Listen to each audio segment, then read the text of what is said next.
네. 자, 188페이지 펴주시고요. 지난 시간에 우리가 그 결산 처리를 해봤습니다. 재무전자를 결산을 해봤는데, 오늘은 188쪽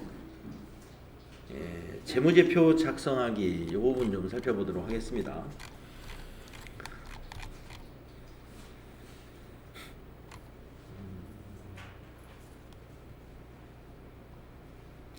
자, 우리가 이제 제조업에서의 재무제표 작성 순서는 먼저 이제 그 원가 명세서, 즉 제조원가 보고서를 작성해 가지고 원가를 확정을 하게 됩니다. 그러면 이 당기 제품 제조원가가 손익계산서로 반영이 됩니다. 그래서 이제 당기 순손익을 확정을 하게 되고요. 거기에 이제 당기 순이익이 차기로 넘어가기 위해서 자본으로 대체가 되겠습니다. 그래서 미처분 이익잉여금으로 대체가 되죠. 그리고 이제 이익잉여금, 그래서 처분 전 이익잉여금 확정이 되게 됩니다. 그래서 이익잉여금 처분계산서 가서 조회를 해서 당기순이익하고 처분 전 이익잉여금이 어떻게 되는지를 확정하게 되고요. 그리고 우리가 이제 전표 추가된 거에 의해서 합계전액 시산표가 다시 만들어지면서 재무상태표를 완성하게 되겠습니다. 자, 우리가 이제 그 결산을 하기 전에 이제 시산표를 통해서 차변과 대변의 합계가 일치하고 분계나 전기가 잘 되었는지를 확인하는 절차가 필요하지 않습니까? 그래서 이 합계전액 시산표는 결산서는 아닙니다만은, 즉 재무제표는 아니지만 결산하는 단계에서 우리가 꼭 필요로 하는 그러한 표가 되겠습니다. 자, 합계전액 시산표 한번 읽어볼게요. 합계전액 시산표의 차변합계와 대변합계액은 대차 평균의 원리에 의하여 반드시 일치하여야 한다. 그래서 여러분 합계전액 시산표의 등식 아시죠? 차변에 있는 게 자산, 그리고 비용 발생된 거, 대변에 있는 게 부채, 자본, 그리고 수익, 이렇게 되겠습니다. 그래서 그 합계는 항상 어떻게 해요? 항상 일치하게 되어 있죠. 차변합계와 대변합계가 일치하지 않는다면 입력 오류가 발생한 것이므로 그 전표에 입력 오류가 있었다는 얘기죠. 그래서 오류를 조사해서 이를 수정해야 한다. 즉 합계전액 시산표는 입력된 전표가 대차 차액 없이 적정하게 처리되었는지 정확한 여부를 검증하는 것이다. 그래서 정확하게 전표가 입력되었고 전기가 되었는지를 검증하는 것이 바로 합계전액 시산표 또는 그냥 시산표라고 할 수 있습니다. 자, 제조원가 명세서는 일정 기간 동안의 원가의 구성 내역을 나타내는 보고서이고요. 이 원가의 구성은 세 가지가 있습니다. 원가의 3대 요소 해가지고 재료비, 노무비, 제조 경비, 이렇게 세 가지로 구분해서 원가를 보고서를 만듭니다. 재료비, 노무비, 제조 경비. 그다음에 손익계산서는 우리가 FAT 1급에서 많이 작성을 했었죠. 일정 기간 동안의 경영 성과를 나타내는 결산 보고서이죠. 아주 중요한 보고서이고요. 자, 이익잉여금 처분계산서도 여러 번 봤습니다. 전기에 2월 이익잉여금 내역을 2월 받아서 당기에 전기 처분 내역도 입력한 후에 당기 결산을 통해서 얻어진 당기 순이익을 또 반영해 가지고 차기로 이월시키는 그러한 보고서가 이익잉여금 처분 계산서가 되겠습니다. 그리고 여기서 이제 우리가 중요한 것이 뭐냐면 이 전표 추가라를 이용해 가지고 손익계정을 마감하는 분계, 그리고 손익계정에서 이익잉여 미처분 이익잉여금으로 대체되는 분계를 자동으로 발생시켜주는 그런 작업을 바로 이익잉여금 처분계산서에서 우리가 한단 말이죠. 그래서 이런 것들을 한번 수행해 보도록 하겠습니다. 자, 먼저 이익잉여금 처분계산서에 가가지고요, 손익계정 마감하고 그리고 잔액을 미처분 이익잉여금으로 대체시키는 분계 확인해 보도록 하겠습니다. 자, 당기 이익잉여금 처분 내역이 다음과 같을 경우 이익잉여금 처분계산서 작성을 수행하시오라고 되어 있습니다. 자, 확정일은 23년 2월 28일이고 이건 내년이니까 처분 예정일이 되겠군요. 처분 확정일은 22년 2월 28일로 입력을 하면 될 거고요. 이번에 이 22년 2월 28일 날 주주총회에서 이렇게 결정을 했답니다. 현금 배당 3천만 원, 주식 배당이 1,000만 원, 그리고 상법에 의해서 이익준비금의 최소 금액을 적립하기로 했습니다. 그러면 우리 상법에서 이익준비금은 어떻게 적립하도록 하고 있냐면은 이 현금 배당을 기준으로 해서 현금 배당액의 10% 이상을 이익준비금으로 적립하라 이렇게 되어 있습니다. 그러면 최소 금액으로 적립해라 그랬으니까 3천만 원의 10%가 가장 최소 금액이에요. 그래서 300만 원 되겠습니다. 300만 원을 이익준비금으로 입력해 줄 겁니다.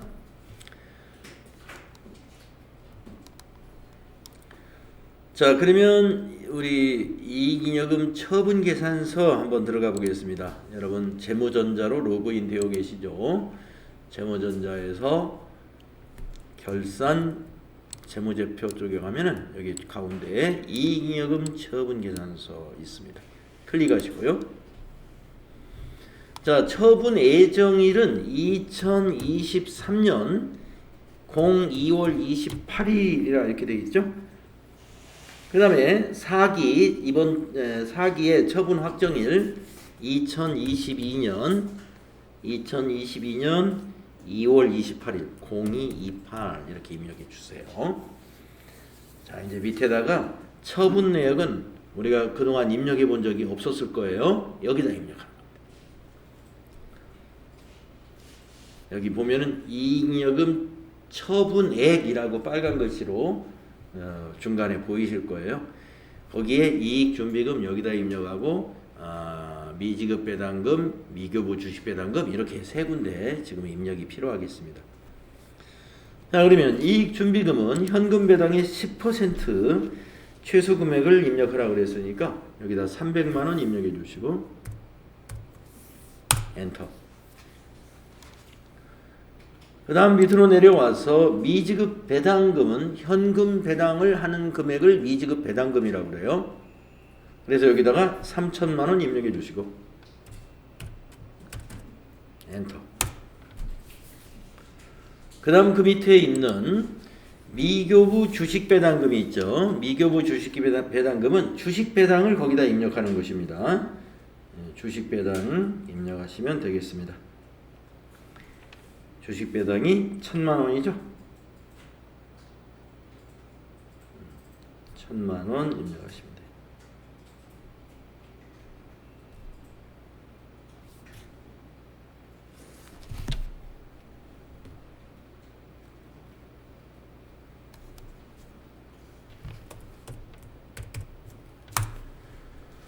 네, 그래서 배당을 현금 배당 3천에 주식 배당 1,000만 원에서 4천만 원 배당을 하고요.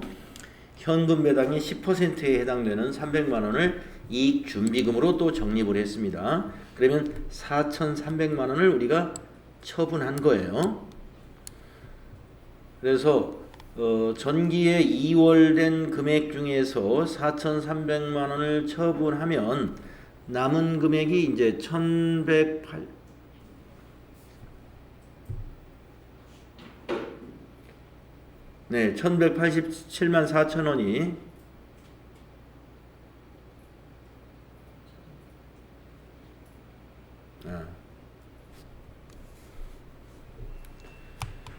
네, 4,800만 원만큼 처분을 했기 때문에 여기 전기에 2월된 미처분 이익여금이 11874,200이 됐습니다.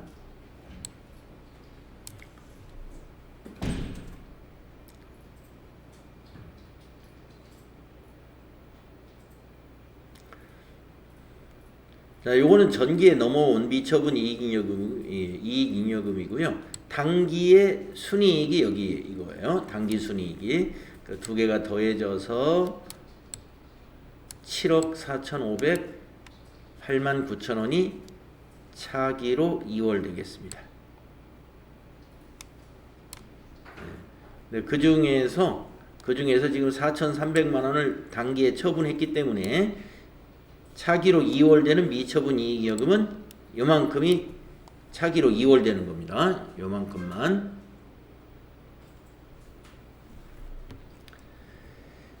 네, 여기 오른쪽에 있는 건 전기 거죠. 전기 2021년도 거. 그래서 여기 있는 이 금액이 이걸로 넘어온 거예요. 2월 되어가지고 당기순이익하고 더해져서 미처분 이익여금으로 갔다가 당기의 처분을 4,300만 원 했기 때문에 차기로 2월 되는 미처분 이익여금은 이만큼이 된다 이거죠. 7억 200만 원이. 자, 이제 상단에서 점표 추가를 눌러주겠습니다. 점표 추가 누르시고 추가되었습니다. 5건이 추가가 됐는데요. 확인 단추 누른 다음에 어떤 점표였는지 가서 보도록 하겠습니다. 자, 확인 눌러주시고 일반 점표 들어가셔서 12월 31일 거 한번 조회해 봅시다. 자, 어떤 점표냐면요. 점표 번호로는 16번부터예요. 자, 16번의 점표는 차변이 제품 매출, 또 차변의 이자 수익. 자, 수익 두 개 개정 과목이죠. 제품 매출하고 이자 수익이 수익인데 수익 계정은 대변에서 발생을 했습니다만은 이와 같이 수익을 손익으로 대체할 때는 차변에 와서 수익이 없어집니다. 그리고 손익 계정의 대변에 24억으로 대체가 됐죠. 그리고 17번 점표를 보시게 되면 모든 비용이 다 대변에 갔습니다. 여러분 비용의 발생은 차변에서 발생하는 거 알고 계시죠? 매출원가, 급여, 복리후생비 전부 차변에서 발생하는 건데 대변으로 다 갔어요. 그것을 다 없애준 겁니다. 그리고 이걸 전부 어디로 옮겼냐면은 손익계정의 차변에 옮겨놨습니다. 그러면 손익계정의 차변에 옮긴 비용 총액은 16억 6,700만 원이고 손익계정 대변에 옮겨놓은 수익은 24억이기 때문에 24억에서 16억 6천을 빼면 약 한 8억 정도의 금액이 되죠. 그게 뭐냐면 7억 3,300이네요. 바로 이제 18번 점표를 보시게 되면은 수익과 비용의 차액 7억 3,321만 5,736원이 미처분 이익잉여금으로 이렇게 갔습니다. 손익계정의 차변에서 미처분 이익잉여금 대변으로 가는 것입니다. 그리고 19번 점표를 보게 되면은 전기에 2월 이익잉여금도 미처분 이익잉여금으로 다시 갑니다. 그럼 두 개를 더하면 얼마예요? 7억 4,400이죠? 7억 4,500 정도 되죠. 그것이 모두 2월 이익잉여금으로 넘어가게 되는 것입니다. 그래서 여기 7억 4,500만 원이 2월 이익잉여금으로 넘어간 것은 아직 우리가 처분 전에 2월 이익잉여금이 되는 거고요. 우리가 이익잉여금 처분계산서에서 아까 4,500을 처분했잖아요. 그것은 여기에는 아직 반영된 것이 아니에요. 자, 이렇게 해서 이익잉여금 처분계산서에서 지금 미처분 이익잉여금 차기로 2월된 7억 4천 089 936까지 일반 전표에 이렇게 반영된 것을 확인했습니다. 20번 전표번호 20번까지 맞죠?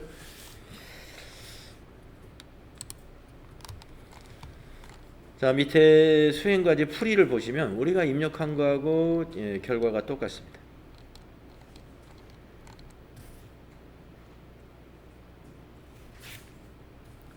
자, 재무상태표.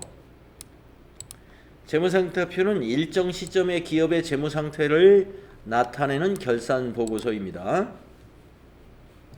12월 달로 조회해가지고 자산부채 자본의 상태를 확인하고 자본금에는 당기순이익도 함께 표시가 되어 있습니다. 자, 그러면 출제 예상 평가 문제 10개 있는데 한번 풀어보도록 하겠습니다. 1번 영수증 수취 명세서 1에 반영되는 11번 명세서 제출 제외 대상 금액은 얼마인가? 우리 지난 시간에 입력해 놓은 거 있기 때문에 조회를 해 보겠습니다. 자, 전체 메뉴 나가셔 가지고 영수증 수취 명세서 결산 재무제표 밑에 두 번째 있는 메뉴죠. 가서 1번 탭을 누르셔 가지고요. 영수증 수취 명세서 1번에 가면 11번 여기 있죠. 11번. 그래서 제외 대상 금액은 얼마냐? 금액이니까 이겁니다. 여러분이 답지에다가 1350000 또는 1,350000을 정확하게 입력해 주거나 컨트롤 C 눌러 가지고 거기 답지에다가 컨트롤 V 붙여넣기 해 주시면 되겠다. 두 번째 문제. 22년의 만기가 도래하는 받으러움 중 배서 양도 금액은 얼마냐? 그러면 만기일을 22년 1월 1일부터 22년 12월 31일로 받으러움 현황을 조회해 보면 되겠습니다. 가봅시다. 자, 받으러움 현황 자금관리에 있죠? 금융자금관리에 받으러움 현황 가셔가지고 만기일별로 해서 여기다가 입력을 합니다. 만기일 선택하시고 2022 엔터 하면 1월 1일 그리고 뒤에도 그냥 엔터 치면은 12월 31일이 들어갑니다. 거래처에서도 그냥 엔터로 지나가시면 되겠는데요. 만기가 22년 1월 1일부터 22년 12월 31일이라는 이런 기간을 입력해 주시고 여기 만기일 탭에서 조회해 보면 4장의 어음이 조회가 되는데 배서 양도를 물어봤잖아요. 배서 양도. 그래서 배서 양도는 여기 한 건 있습니다. 그래서 4,300만 원 되겠네요. 이걸 컨트롤 C 해서 복사해 가지고 답지에 붙여넣기 하시면 됩니다. 다음에 3번 2023년에 만기가 도래하는 지급어음의 거래처 코드를 기록하시오. 자, 그러면 이것도 지급어음 현황에 가서 만기를 선택하고요. 2023년 1월 1일부터 12월 31일로 입력해 보죠. 전체 메뉴에 가서 지급어음 현황 만기별에 가가지고 만기일에서 엔터 2023을 2023 그리고 엔터 또 뒤에도 2023 엔터 계속 엔터 치면 되겠습니다. 자, 2023년에 만기가 도래하는 어음이 딱 하나밖에 없네요. 여기에 거래처 코드를 기록하라고 그랬으니까 이거 되겠죠. 02001. 그래서 거래처 코드 복사가 안 되네요. 여기서는. 그러면 여러분 답지에다 이거 보시고 여기 거래처 코드 이겁니다. 02001 이렇게 거래처 코드는 앞에 공도 다 입력하시는 거예요. 거래처 코드는 5자리로 입력하라 이렇게 문제가 나오더라고요. 다음은 4번을 보겠습니다. 당기에 계상되는 감가상각비 금액이 가장 큰 유형자산 계정과목 코드를 기록하시오. 그러면은 이 감가상각비 금액이 가장 큰 유형자산을 찾으려면요, 당기의 감가상각 비를 찾는다. 감가상각비가 손익계산서에 가면 하나로 돼 있어요. 그러면은 당기 발생분을 봐야 되니까 무슨 장부로 가야 될까요? 월계표로 한번 가보겠습니다. 전체 메뉴에 가셔서 월계표에 가셔가지고 월계표 탭을 클릭한 다음에 1월부터 12월 입력을 하시고 유형자산 쪽에 가보세요. 유형자산에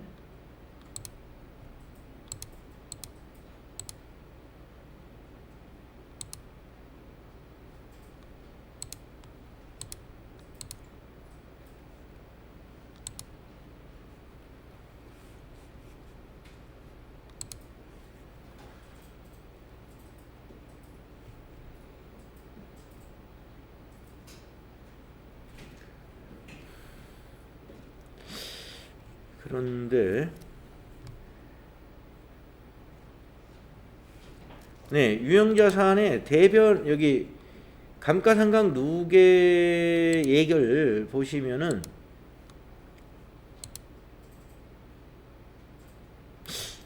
이렇게 보면 합계잔액시산표를 볼까요?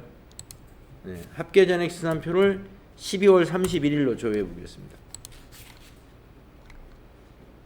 그래서 유형자산 쪽으로 내려가 보겠습니다.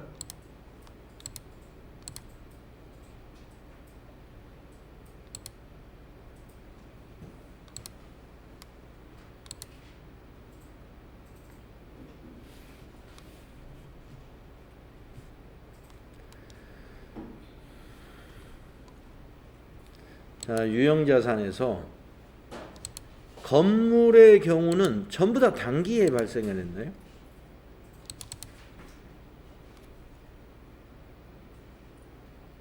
12월 31일에.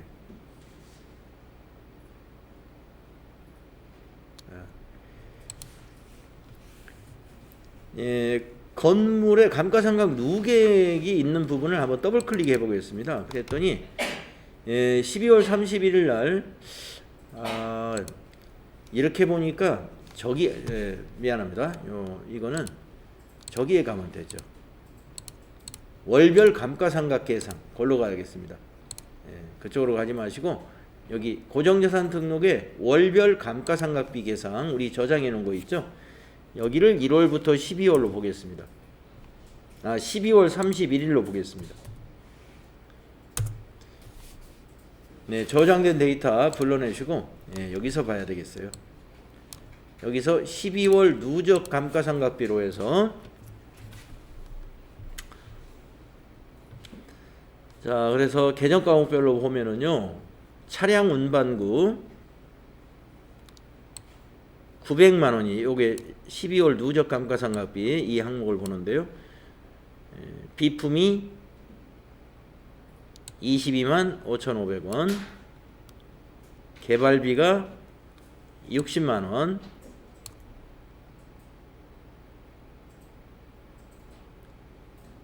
그리고 공장 건물이 445만 원, 그리고 기계장치가 9만4천 원 이렇게 됩니다. 그래서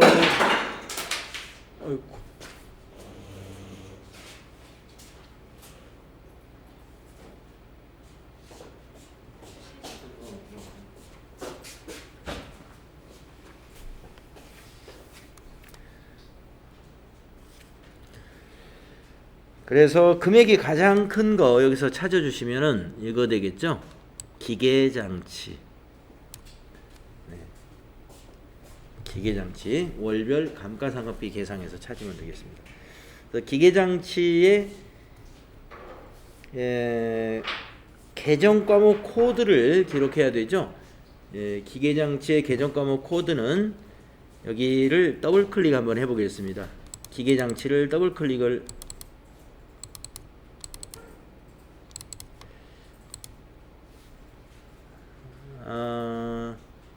이 코드가 기계장치 코드가 아니죠. 201번이 계정 과목 코드는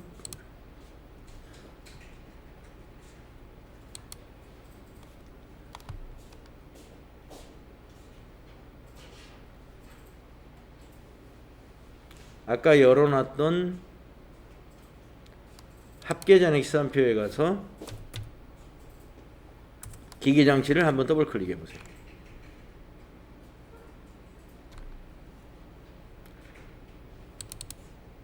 그러면 계정별 원장에 가서 여기 계정 코드를 볼 수가 있습니다. 그래서 기계장치의 계정 코드는 206이니까요. 계정 과목 코드는 세 자리예요. 206 이렇게 입력하시면 되겠습니다.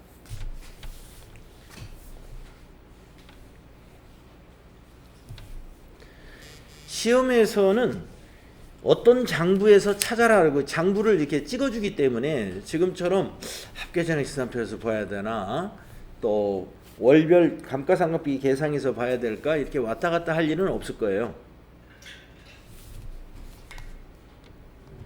자, 이렇게 해서 계정 과목 코드인지 거래처 코드인지 이런 것들 잘 구분하셔가지고 입력을 해주시면 될 것 같고요. 그 다음 5번 당기의 선납세금 계정 금액 중 법인세의 중간 예납 금액은 얼마인가 이랬습니다. 우리가 중간에 그 법인세 중간 예납이라고 있었는데요. 선납세금이라는 원장을 한번 가보겠습니다. 그래야 중간 예납이 얼마였는지 원장을 가봐야 될 것 같아서요. 지금 합계잔액 시산표가 있으면은 선납세금이 보일 거예요. 당좌 자산에. 그래서 이 선납세금 계정 과목을 더블 클릭을 하시게 되면 원장으로 이게 넘어갑니다. 그래서 계정별 원장에서 아마 8월 31일 거래를 보게 되면은 거기에 법인세 중간예납이라는 적용 내용이 보일 거예요.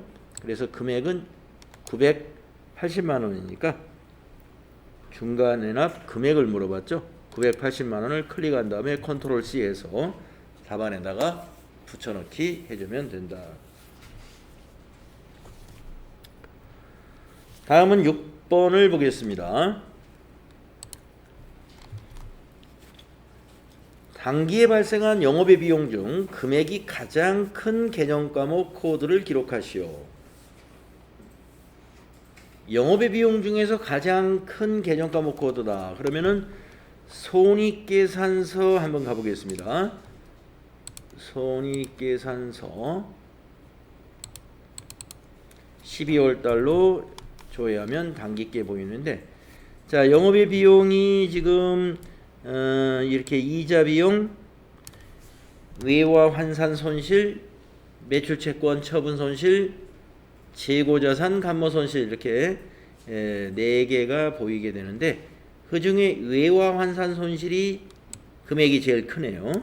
그러면 여기 외화 환산 손실을 더블 클릭 한번 해볼까요? 그러면 또 원장에 가게 되죠. 원장에 가면 여기 가운데 계정 코드가 이렇게 보입니다. 그래서 935 답안에다가 입력하셔야 되겠습니다.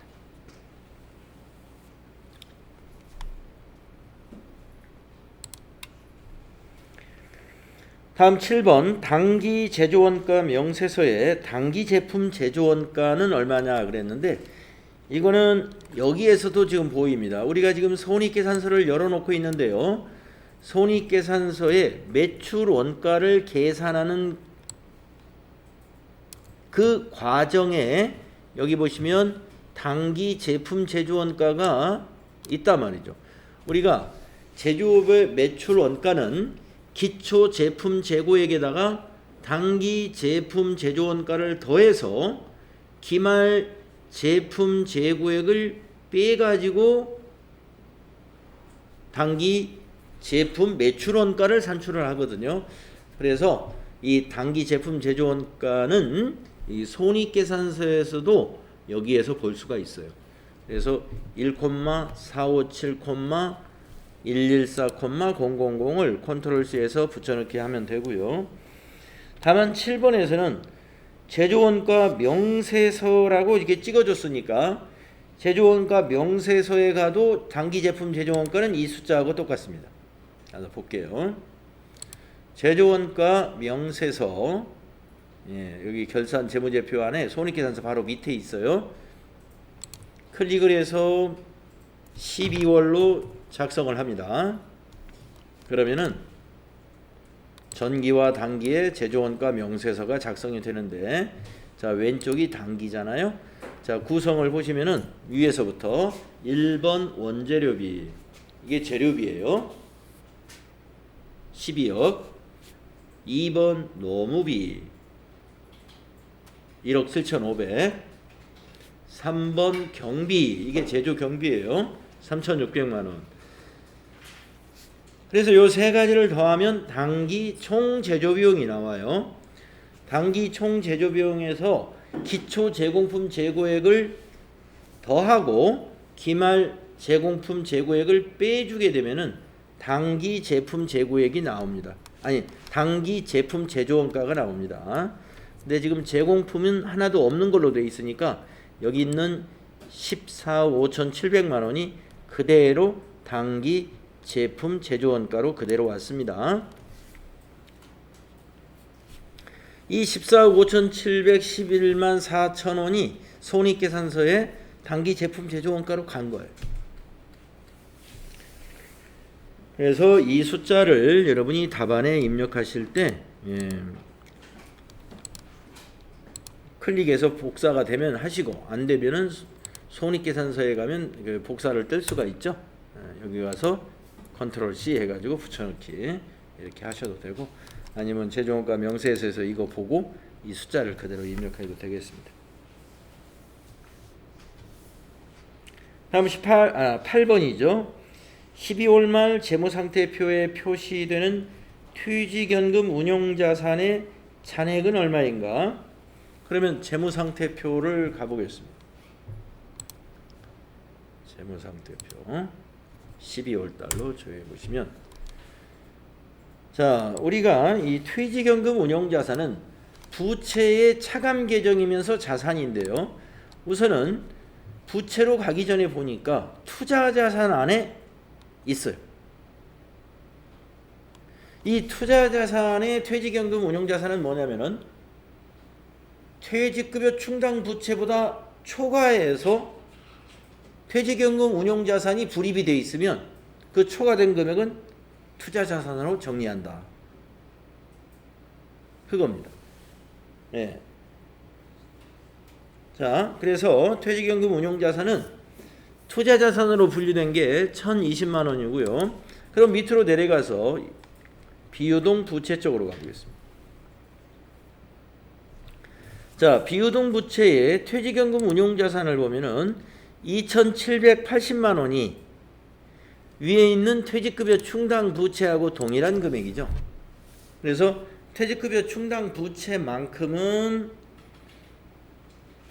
부채의 차감 계정으로 표시가 되고, 그 부채보다 더 많이 불입된 퇴직연금은 투자자산으로 구분해서 표시되어 있습니다. 그래서 이 문제에서는 지금 퇴직연금 운용자산의 잔액이 얼마냐 그러면 우리가 여기 부채의 차감 계정으로 있는 것은 무시하고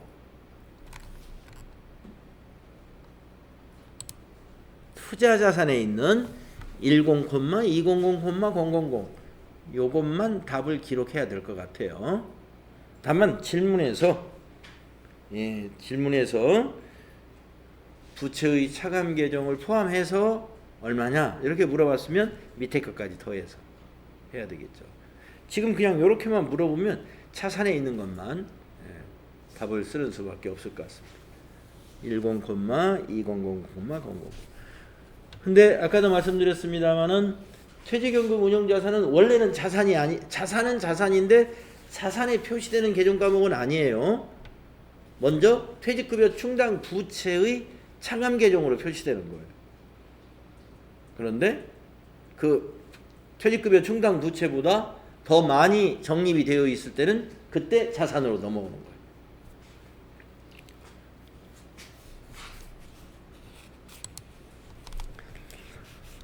다음에 9번을 보시면 12월 말 개발비 잔액은 얼마냐? 재무상태표에 나오죠. 지금 우리 재무상태표 열어놨죠. 개발비는 무형자산이니까 무형자산에서 개발비 12월 말 이 금액이 바로 잔액이 되는 거죠. 180만. 다음이 10번 12월 말 이익잉여금 가로 열고 미처분 이익잉여금의 잔액은 얼마냐? 네, 지금 재무상태표에 있습니다. 자본에 가면은 미처분 이익잉여금 이걸 말하는 거예요.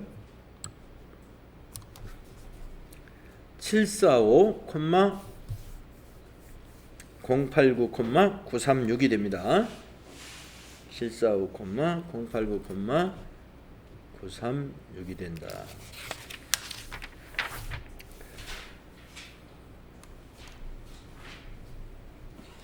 자, 이렇게 해서 재무전자라는 회사를 가지고 실습은 이제 다 끝났고요. 다음에 이제 실습할 회사는 여러분 교재 193페이지에 있는 이제 그 메인 매출 전표 입력을 연습하는 예제 파일인데요. 메인 매출 전표 입력할 때는 회사를 바꿨습니다. 교재에서 보니까 3일전자로 회사를 바꿨어요. 우리가 지난 시간에 백데이터 다 설치를 했기 때문에 2100번 3일전자도 이미 다 준비가 되어 있습니다. 자, 3일전자를 로그인 해줄까요?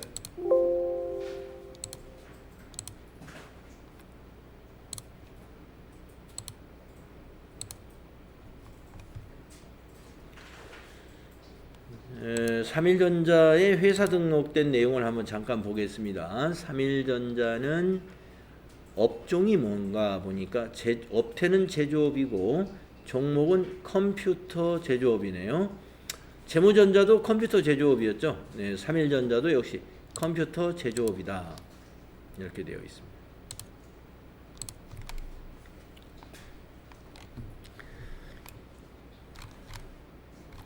자, 우리가 메인 매출 전표 입력할 때 전자세금계산서 발급하는 거 같이 연습을 했었죠. 자, 전자세금계산서에 대한 지식을 한번 보겠습니다. 법인사업자와 직전년도 사업장별 과세공급가액과 면세공급가액 합계액이 2억 원 이상인 개인사업자는 2억 원 이상인 개인사업자는 재화나 용역의 공급 시기가 속하는 달에 다음 달 10일까지 다음의 방법 중 하나로 전자세금 계산서를 발급해야 한다. 네, 전자세금 계산서 발급 의무자가 누구냐? 법인과 과세, 면세, 공급가액 모두 합쳐서 2억 원 이상이 되는 개인사업자. 어느 걸 기준으로 해요? 직전년도 걸 기준으로 보는 것입니다. 예, 의무 발급은 그렇지만 누구나 어떤 사업자든 간에 전자세금 계산서 발급은 다 가능합니다. 면세 사업자는 전자세금 계산서 대신에 전자계산서를 발급하면 되죠. 그래서 발급하고 입력하는 방법 우리 연습 많이 했으니까요. 그걸 지금 설명하고 있는 거고. 예, 우리가 이제 그것과 관련해서 메인 매출 전표를 입력해야 되잖아요. 그래서 수행과제 바로 한번 해보도록 하겠습니다. 자, 자, 제품을 외상으로 판매하고 전자세금 계산서를 금일 빌 36524에서 발급 전송하였다. 대금은 해당 월에 다음 달 10일 입금받기로 하였다. 그러면 외상이죠. 거래명세서에 의해 전표를 입력하고 전자세금 계산서 발행 및 내역 관리를 통하여 발급 및 전송을 수행하시오. 자, 요거 하나 해보겠습니다. 5월 10일 거. 자, 메인 매출 전표 가셔서 5월 10일 입력하시고 11번 과세 매출입니다. 세금계산서 발급하는 매출은 다 11번이에요. 자, 품명에다가 컴퓨터가 되겠고 수량 50개 단가 40만원 그럼 2천만원에 200만원이죠. 거래처는 베스트. 전자세금 계산서 우리가 발급해야 되니까 비워둬야 되죠. 분계는 2번 외상 분계죠. 그러면 차변의 외상 매출금, 대변의 부가세 예수금, 대변의 제품 매출 그대로 두시고 전체 메뉴 나가가지고 세금 전자세금 계산서 발행 및 내역 관리가 TAT 2급에서는 메뉴 위치가 조금 아래로 이동했어요. 여기에 있어요. 전자세금 계산서 발행 및 내역 관리 날짜는 5월 10일부터 5월 10일 엔터 3번 치시고 보이면 여기 체크한 다음에 저 상단에 전자발행 눌러서 확인해주고 네, 전자세금 계산서 그림이 보이면 밑에서 발행 눌러주시고 확인 눌러주고 또 바로 아카데미 전자세금 계산서 눌러가지고 로그인 눌러주시고 미전송을 체크한 다음에 매출조회 눌러서 이게 보이죠? 그러면 발행을 또 눌러요. 완료되었습니다. 그러면 확인 한번 눌러줍니다. 한 번 더 확인을 누릅니다. 그리고 지금 떠 있는 요 창 닫고 그 다음에 전자세금 계산서 발행 창도 닫고 메인 매출 전표 와서는 조회를 한번 해보면 이 조회 단추를 눌러본다는 거예요.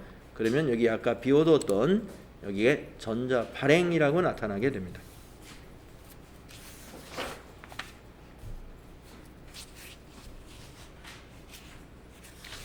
자, 그 설명이 198페이지까지 설명이 199페이지까지 설명이 되어 있네요.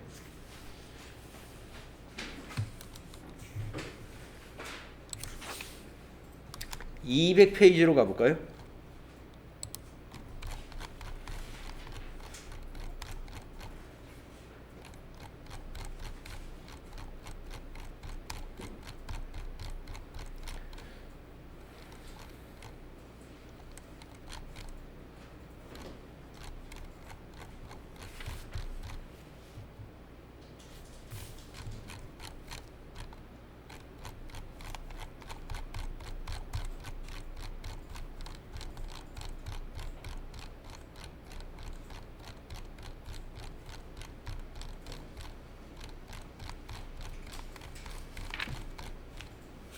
자, 200페이지 수행과제 한번 보겠습니다. 제품을 외상으로 판매하고 전자세금 계산서를 금일 빌 36524에서 발급 전송했다. 전자세금 계산서는 매월 말일 월합계로 발급하고 대금은 해당 월 다음 달 10일 입금받기로 했다. 거래명세서에 의해 전표를 입력하고 전자세금 계산서 발행 및 내역 관리를 통해서 발급 전송 수행하라 하는 문제입니다. 자, 복수거래가 필요하고요. 예, 그리고 요거는 이제 주의할 점이 여기 거래 날짜를 비워놨잖아요. 거래 날짜를 비워놨을 때 전표를 며칠로 입력해야 되느냐? 월합계 세금계산서를 작성할 때는요, 매월 말일로 전표를 입력해야 됩니다. 그래서 5월 15일 날 컴퓨터 판 거, 5월 20일 날 노트북 파는 거, 이거를 여기 말일로, 즉 5월 30일로 거래 날짜를 입력을 해야 된다 이거죠. 5월 31일이네요. 5월 달이 큰 달이죠. 5월 31일 말일 날짜로 전표 입력하겠습니다. 자, 메인 매출 전표 5월 31일. 유형은 역시 11번. 근데 품명은 2건이기 때문에 복수거래.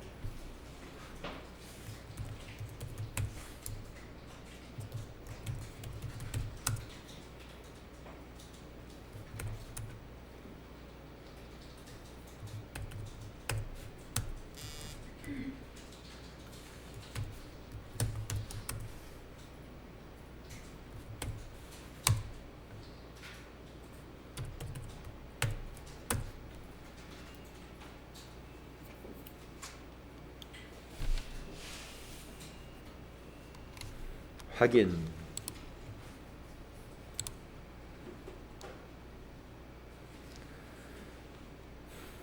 자, 거래처는 공급받는 자 하나기업. 전자세금계산서 우리가 발행해야 되니까 비워두시고, 분계는 다음 달 10일 날 받기로 했으니까 외상 되겠습니다. 자, 밑에 분계 그대로 두시고 다시 전자세금계산서 발행하라고 하면 됩니다. 자, 전자세금계산서 발행 및 내역관리 가셔가지고 5월 31일로 우리가 입력했잖아요. 5월 31일 거 아까처럼 해주시면 돼요.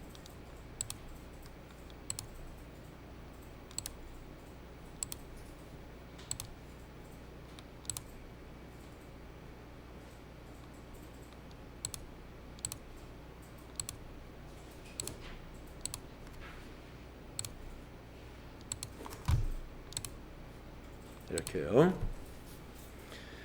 그래서 여기 지금 200페이지에 있는 수행과제에서 중요한 것은 월 합계 세금 계산서를 발급하라 그러면은 전표 입력 날짜를 그 달에 말일 날짜로 입력한다는 거. 그거 잘 기억해야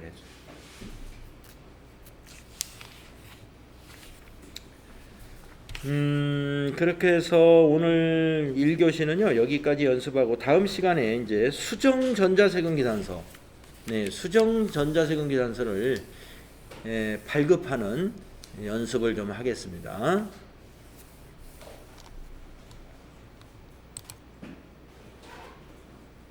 쉬었다 할게요.